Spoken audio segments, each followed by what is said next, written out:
Heureux l'homme que tu châties, celui que tu enseignes. Et pourtant, c'est ce qu'on a de mieux à dire tant qu'on est sur cette terre. On doit lui dire, châtie-moi bien, Seigneur, pour que je marche selon tes voies. Donne-moi, oui, heureux l'homme qui supporte l'épreuve avec persévérance, car sa valeur, une fois vérifiée, il recevra la couronne de la vie promise à ceux qui aiment Dieu. Amen.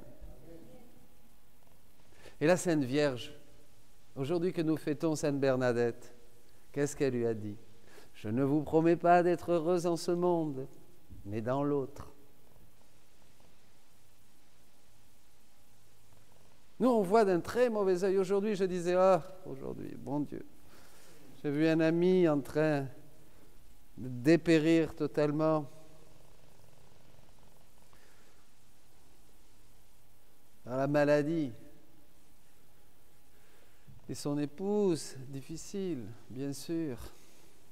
Et avoir ces paroles de Dieu aujourd'hui, ces paroles du Seigneur qui veut nous faire voir la grâce de la souffrance, le bienfait de la souffrance, le bienfait de la croix qui sont innombrables.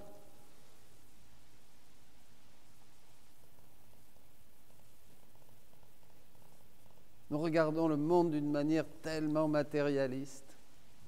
Nous voyons les choses tellement de notre point de vue et non pas du point de vue du ciel. Terrible. Oh Seigneur, je ne veux pas cette souffrance. Oh Seigneur, garde-moi de la maladie. Oh Seigneur, guéris-moi de telle ou telle chose. Évidemment, on demande ça tout le temps. Ah là là, mes amis, je ne vous promets pas d'être heureuse dans ce monde, mais dans l'autre. Eh oui. Et je suis tombé sur un texte merveilleux de Jésus à Louisa, au volume 4, 19 mars 1901, où Jésus explique à Louisa la manière de souffrir. Extraordinaire. Il faut comprendre. Dans un autre endroit, Jésus dit aussi à Louisa, vous ne comprenez pas, comme ici dans ce texte. Il faut comprendre le don immense de la divine volonté, bien sûr. On en est au commencement et j'en suis de plus en plus persuadé qu'il faut dire, parler, crier, dire à tous ceux qui ne comprennent pas, et il y en a tellement qui comprennent de plus en plus, ce don du ciel, cette grâce des grâces. Tout change, tout est différent, tout est différent. On entre dans un accomplissement, dans un bonheur. Rien ne peut nous arrêter, rien ne peut nous vaincre, ni le diable, ni la souffrance, ni n'importe quelle chose qui peut se passer, rien. En tout, nous sommes plus que vainqueurs, dira l'apôtre Paul. Mais c'est bien plus vrai encore. Plus que seulement avec la grâce qui nous aide, qui nous pousse, qui nous réconforte, qui nous console, qui nous fait avancer, mais dans la divine volonté. C'est même plus nous. Nous sommes totalement dans les mystères de Jésus, tous nos états d'âme, toutes nos souffrances. C'est plus toi qui souffres, c'est Jésus qui souffre en toi. Transformé. Alors, ce matin, je me trouvais tout opprimée et souffrante, surtout à cause de ma privation de mon doux Jésus. Savoir la plus grande des souffrances, ce n'est pas les souffrances physiques, morales, de séparation. La plus grande des souffrances, celle qui est, et c'est une souffrance divine, c'est l'absence, c'est sentir de plus en plus l'absence de Dieu, la douleur de l'exil de ce monde. La vie est un exil loin du Seigneur, disait la petite Thérèse, mais c'est déjà saint Paul qui, dans la première aux Philippiens, chapitre 22, verset 22, dans Philippiens chapitre 1, 22, 23 ou 24, par là, il dit, mais mourir est un gain, de beaucoup je préférais être avec le Seigneur, mais pourtant je me trouve dans cette alternative, si je peux encore ici faire un travail fructueux. Voyez, on doit arriver à ça. La plus grande des souffrances, c'est la souffrance de souffrir de ne pas sentir assez Jésus, de ne pas être assez avec lui, c'est une privation. Moi, c'est ce qu'on appelle la nuit, ce que vit Louisa. Après une longue attente, dès que je le vis, il me dit « Ma fille, la vraie manière de souffrir consiste à ne pas regarder de qui viennent les souffrances, ni ce que l'on souffre. » Commençons par là. Tu souffres ? Que ce soit une maladie, que ce soit la persécution, que ce soit un ennemi, quelqu'un, un voisin qui t'embête, quelqu'un qui te veut du mal. Il ne faut pas regarder qui c'est. S'en fiche. C'est Dieu. Rappelez-vous David, quand ce gars le maudit, là, et l'autre qui le garde de David dit « Attends, je lui coupe la tête. » David « Non, non, non, laisse, c'est bien, c'est Dieu qui l'envoie me maudire. » Pas regarder si vous vous arrêtez à l'ennemi qui vous persécute, vous êtes foutus. On est foutus, vous comprenez ? Il ne faut surtout pas vous dire « C'est la bénédiction du Seigneur. » Comprenez ? C'est la joie. Et là, vous entrez dans une liberté, bien sûr. C'est que vous croyez que Jésus, pendant la Passion, les bourreaux qui lui tapaient dessus, « Tiens, le cochon, aïe, oh, il me fait mal. Oh, celui-là, je ne veux plus le voir. Alors, celui-là, alors là, vraiment, et regarde celui-là qui m'a mis un coup. Ah, ben toi, tu vas l'avoir, hein, de l'autre côté, tu vas voir ce que tu vas payer. » Vous croyez qu'il pensait à ça, Jésus ? Je ne sais pas à ça. Alors, si Jésus pensait autrement, et nous aussi, il faut penser autrement. N'oubliez pas qu'on est comme Jésus quand même, hein ? En devenir, et le plus vite possible. Non ? Bon, alors, ça c'est important, vous voyez, on ne regarde pas, et ça prenez-le comme règle, ne regardez jamais d'où vient la souffrance. Elle vient de Dieu. Jésus dit à Louisa un jour, la souffrance c'est moi. C'est extraordinaire. Ne consiste à ne pas regarder de qui les personnes viennent, les souffrances ou les choses, ni ce que l'on souffre, que ce soit une maladie, que ce soit un accident, que ce soit ceci, que ce soit cela, quand on est dans le Seigneur, quand on est dans la divine volonté, parce qu'on est dans la volonté, on est dans la lumière, vous comprenez ? Dès qu'on est dans la volonté de Dieu, et encore plus dans la divine volonté, là on est vraiment dans la pleine lumière. Évidemment, les gens qui ne font pas la volonté de Dieu, ils sont en dehors de la volonté de Dieu, donc ils sont en dehors de la lumière, donc ils sont dans la volonté permissive, ils ne sont pas dans la volonté voulue. Vous, quand vous faites la volonté de Dieu et que vous vivez dans la divine volonté, vous êtes dans la volonté voulue. Donc tout ce qui arrive devient lumineux et source de grâce. Vous êtes d'accord avec moi ? Tout concourt au bien de ceux qui aiment Dieu. D'accord ? Hein ? Bienheureux l'homme que tu châties, bienheureux celui qui supporte l'épreuve. Vous êtes dans la lumière. Mais évidemment, pour les gens qui ne sont pas dans la divine volonté, tout est obscurité.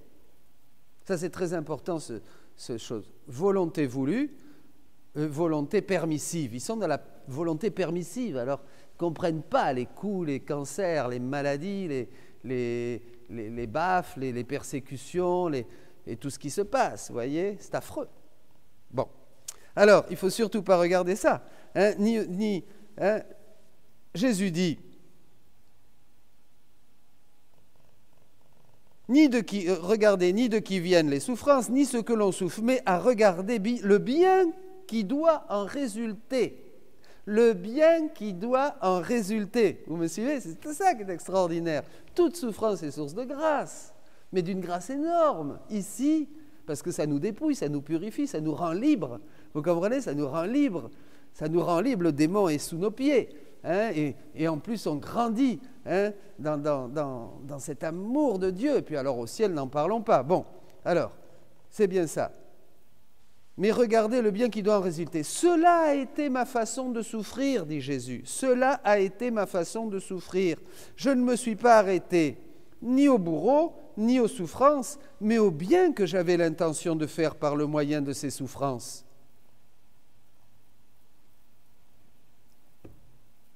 Pour le bien de ceux-là même qui me faisaient souffrir.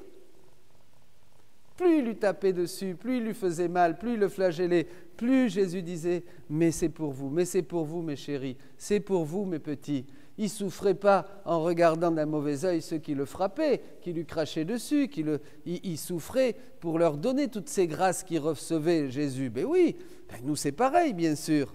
Hein?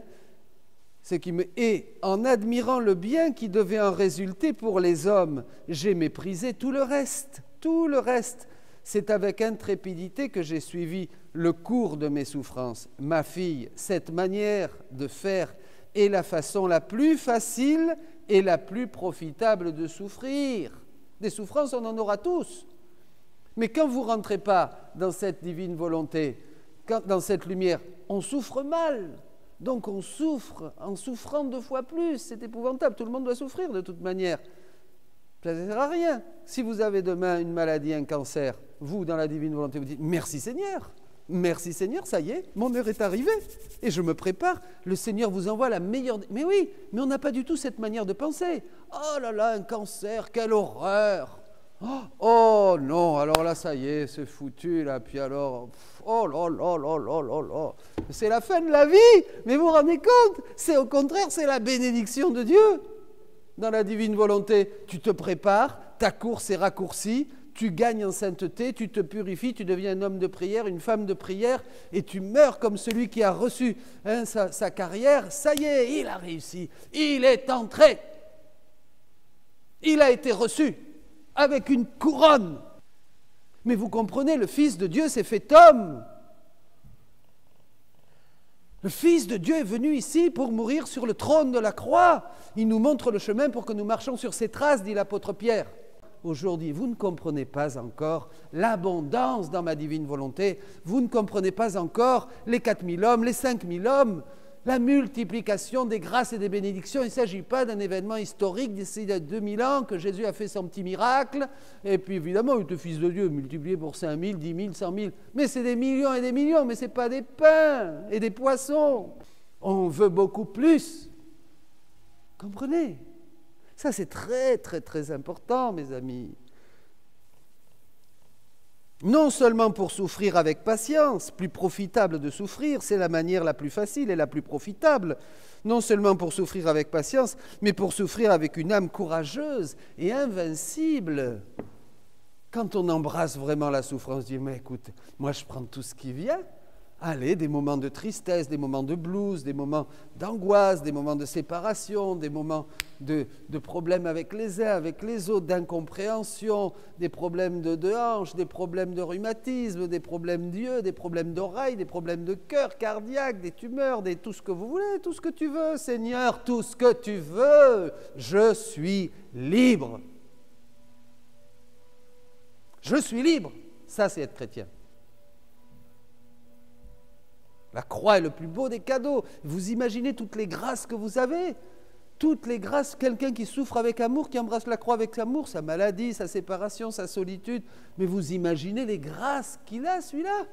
Mais là, mais tous, là où tu es, toi, chez toi, grand-mère, grand-père, tout seul, ici, à droite, à gauche. Mais, voyez, quand on est dans la volonté voulue de Dieu, dans la lumière de la divine volonté, on voit tout différemment et on comprend ce que la Vierge Marie a dit à la petite Thérèse. Je ne pourrais pas être heureuse ici-bas sur terre. Ici-bas sur terre, à quoi le bonheur? Une bonne santé, des sous, une petite maison bien chou, bien douillette, hein?